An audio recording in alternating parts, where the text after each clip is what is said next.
Hey, good evening, everybody. Just want to welcome you guys back to the Conversation 98, and I appreciate you guys' support, and I appreciate you guys continue to rock with your boy. Truly excited about another chance, another opportunity, another episode of the Conversation 98 and tonight. Again, man, I hope all is well. I hope everything's going well with everybody, and uh, you know, I hope everybody springtime. If you're having springtime, where I'm at, it's really bipolar up here in northern New York. But besides that, I'm very happy. So again, thank you again for tuning in, rocking with your boy. I ask that you guys share this, let me know where you're tuning in from, and it's an interactive conversation. So feel free to chime in. And again, tonight's episode is another episode where we're going to talk about some real good things, and I think things that I do my best to um, try to talk about certain topics and different topics on things that are relevant, things that we deal with, things that are that most people don't have those conversations about, and I think a lot of people deal with. So before that, though, I just want to give a shout out Rock University tonight. Give them a shout out to Tuskegee University. Uh, Founded in 1881 on Independence Day, better formerly known as Tuskegee Institute. And the founder university was the Booker T. Washington. So shout out to them, and shout out to the Tigers of Tuskegee University. I know some people that matriculated there, and it's also another historically black college and university represented in the great state of Alabama. And thank you guys so much for rocking with your boy. We're just gonna go ahead on and really get started with the conversation for tonight. And tonight's conversation, um, got my mom tuning in.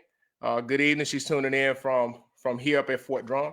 But tonight's conversation, we're going to talk about the power of perspective and being self-aware enough to change the things you need to change. And I say that again, the power of perspective and being self-aware enough to change the things you need to change. And the reason why I wanted to talk about it was for the simple fact that there is power in perspective. And a lot of times that's why it's so important to surround ourselves with different people, because people give different perspectives, see the world from different viewpoints, because we all have different experience, we all have different points of views, and it's helpful to have perspective.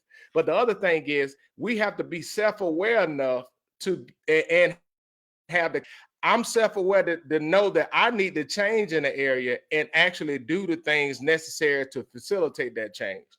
Because when we don't do that, we're difficult to be around. Not only very difficult to be around, we will find ourselves being, like the Bible said, a double-minded man is unstable in all his ways, and we'll find ourselves living a life simply because we lack perspective, and we are not self-aware enough to see ourselves in the reality of us, because it's so important to see yourself in the reality of who you are. And so many of us, we don't take the time to get the right perspective, because we can be authority, we can be a parent, we can be and with our kids, and in our minds, yes, we're fulfilling our role as a parent, and we're walking in our authority as a parent. But we really, a lot of times, we may lose our kids, or we may lose the people that we're charged to lead, because we lack the right perspective, and we're not self-aware enough to acknowledge, realize that, wait a minute, I may need to change some things. I may need to change my approach. I may need to change my tone. I may need to change how do I how I communicate. I need to work on my facial expressions. I may need what do I need to do? What are you self-aware enough to say, you know what do I need to do to work on me, that I can better fulfill the role that I may be called to fulfill? Because it's about fulfilling the role, not just holding the title. Because guess what? Most people just like to hold the title. And sad thing is, we fail in a lot of things because of our unwillingness to see ourselves. We do. So many of us fail in so many things in our lives because of our refusal to take the time to be self-aware enough to really address the reality of who we are. Always look at things from a perspective of we are in the position of right and things are about us, but we never take the time to acknowledge how do my actions impact others? How do my actions impact those that are around me? And there's power in being self-aware enough not only to acknowledge that, but actually to change it. That doesn't mean that I have to change the core of who you are, but change our methodology. It's not so much the intent behind it, but it's the methodology that contaminates a lot of our good. It contaminates it. It leads it to the point to where you can and this is the thing, you can have all the good intentions in the world. You can be that leader, you can be that parent, you can be that spouse, you can fulfill whatever role that it is, and you can have all the good intentions in the world. But if your methodology or your way by going by fulfilling that role is abrasive or is not conducive to the environment, well, how effective is it? How effective is it? And so many times we can be operating out, well, I know what I'm doing. Nobody's saying that you don't have that division, but sometimes your methodology goes by and it corrupts the very thing, and it messes up the whole environment. It messes up the whole tone, messes up the whole vibe of whatever the situation, relationship it is, all because you refuse to realize that the way I'm going about doing this is the wrong way. And there's nothing wrong with humbling yourself and saying I was wrong and apologizing and making those small adjustments and small changes. Small adjustments and small changes. The other thing that I wanted to talk about was the power of perspective, because there's something powerful about gaining a perspective, especially from or being empathetic enough to be able to and put yourself in other people's position and be respectful of their perspective, even if it's different in the way that you see it, the way that you view. Because just because you see it that way, that doesn't always mean that your point of view is the right point of view for every situation. It may be but your household don't mean that it works for everybody else. And it's so imperative that we sit down and understand there's power in perspective, but it's so much more powerful to be self-aware enough to realize that, hey, look, better idea. Somebody else may just look at it from a different perspective. And it is so much freeing to be able to bring those people in, sit down with them, instead of it's always being about you and you just running people away, but you don't even realize that you're doing it. Because a lot of people don't realize they do it. A lot of people, what they bring to the table, and I've seen it over and over and over again. I've seen it, I've recognized it, and I will tell you, there's something into your ability, especially as leaders or in a position of leadership, the ability to be self-aware enough to say, hey, I'm wrong. To say I'm wrong. Powerful, something very, very powerful in that. Why? Because it's something very powerful in your ability to humble yourself to say I'm wrong in situations, especially if you're in a position of authority or if you're in a position of leadership. And I could just say this, there's something powerful about a leader humbling themselves and publicly coming out and admitting that they're wrong. There's something powerful about you in a position of authority that you're going back to those that you may have made a wrong decision, say, hey, I was wrong. There's something powerful about that. It is. And I would tell you, you will gain more respect. You will go a long way. You'll be way more effective if people understand that you are willing to admit when you're wrong. Like this is the funny thing. Nobody is questioning your authority. Nobody is questioning your position. Nobody is challenging your position. But you got to also understand that if you're unwilling to admit when you're wrong, then guess what? Eventually, nobody wants to be around you. They don't. And then what you have is you will respect your position, but they have zero respect for you. So things will come in one ear and go right out the other ear. And you will sit there and you be maybe wondering why, like, why is this? And then you may be looking at it are incompetent, or you may be looking like it's just something wrong with them, but never be self-aware and realize like maybe it's my methodology, maybe it's my delivery, maybe it's my facial expression, maybe it just may be the fact that I have unrealistic expectations. Maybe I'm disconnected from reality. Because I said before, and I made a quote before, that sometimes we have to judge success based off of the reality of progress instead of basing success off the fantasy of the idea. Because sometimes the idea, we may work towards the idea, but meeting the idea may just be unrealistic to me at that moment.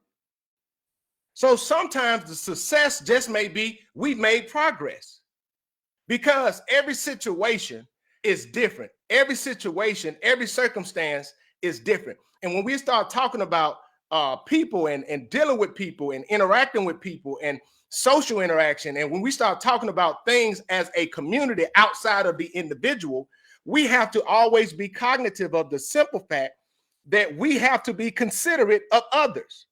We have to be considerate of others. Why?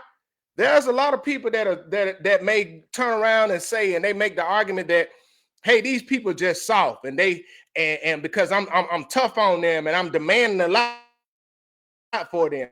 Sometimes you got to look at that, because most people do not care about somebody being hard on them if they genuinely know that that person has their best interests at heart.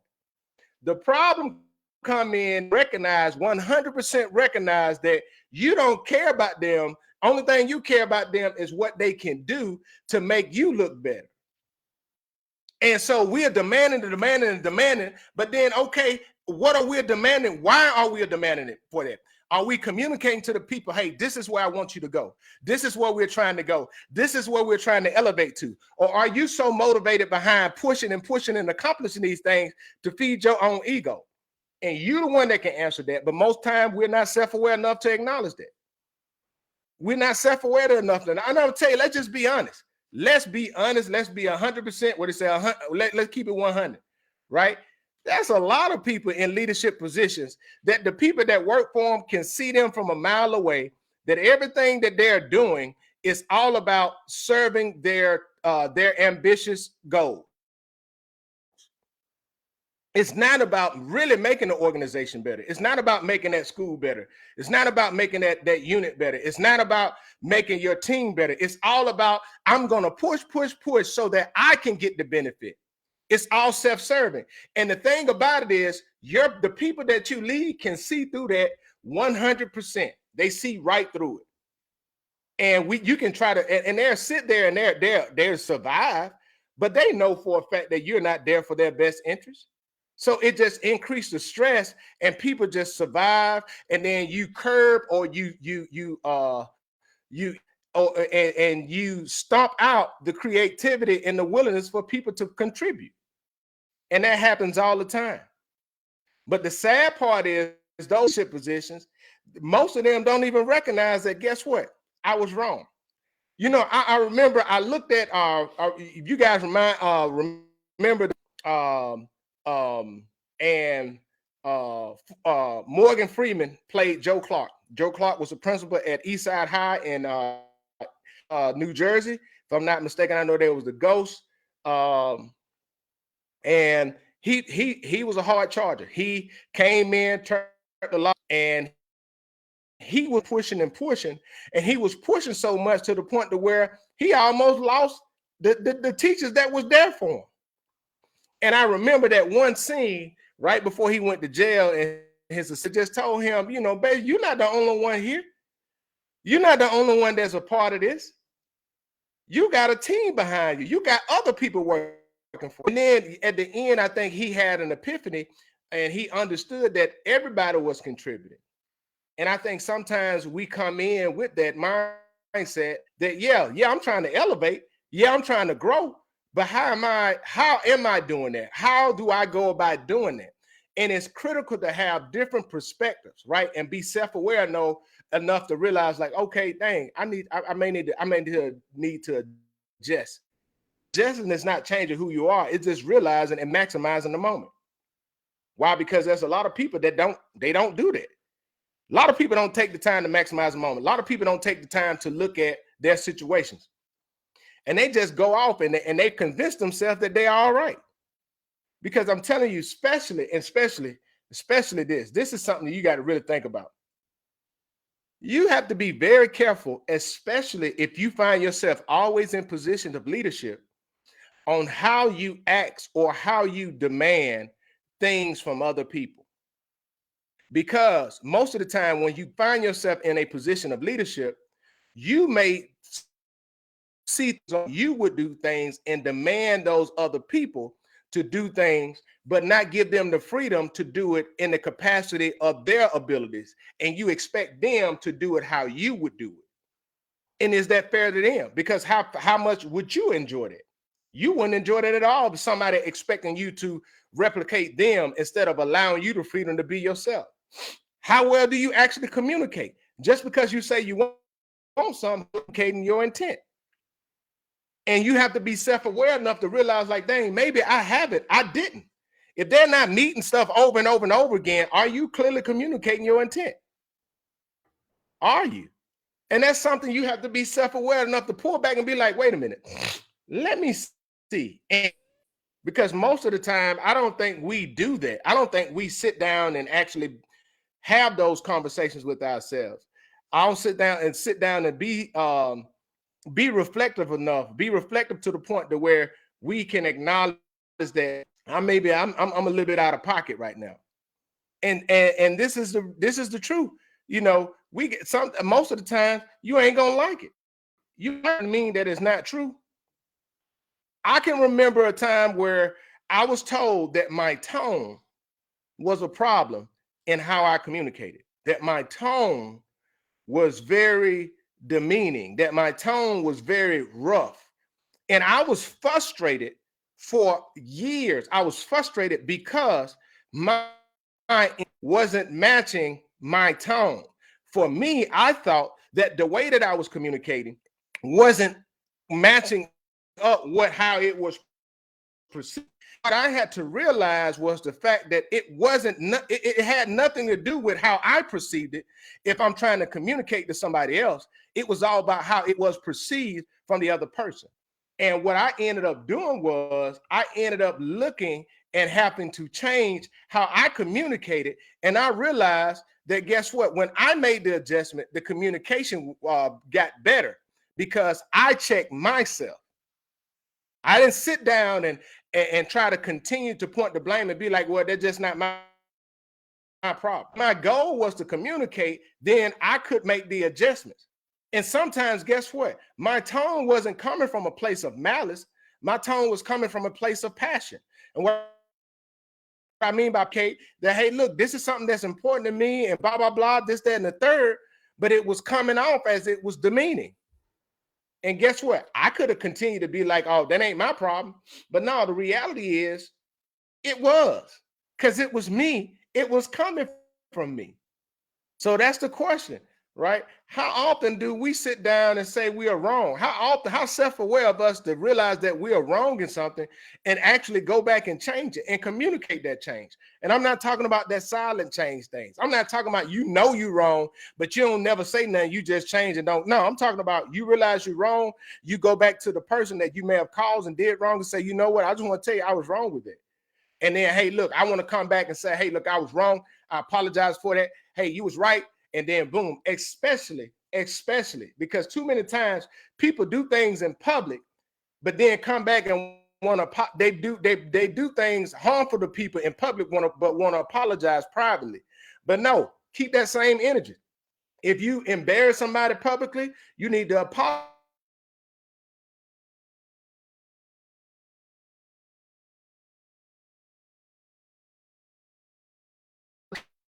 Healing will come from it.